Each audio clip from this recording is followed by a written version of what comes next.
Baldızını qayıran arvadı qəhbə, qızını mənim puluma tikdirib, bir dənə loxa itələyən, çənəsi uzun qəhbə balası Rauf. Necəsən? Nə var, nə yox? Baxıram, o qəhbə kanalında İran müharibəsi belə getdi, Rusiya belə getdi, Türkiyədə dəhşət.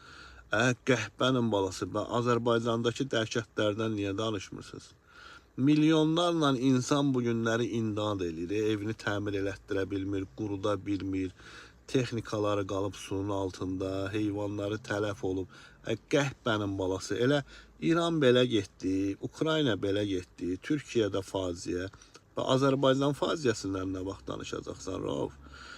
Bilmirəm, indi xalq öz haqqını tələb eləyir, eləmir. Belə baxıram ki, eləmir. Xalq tələb eləsəydi bu günləri evləri su altında qalmışlar, İlham Əliyevi devirərdilər. Onların məmurlarını, sənin kimi mətbuatı qəhbə balalarını devirərdilər. Yox, xalq sakit durubsa, mən öz işimdəyəm.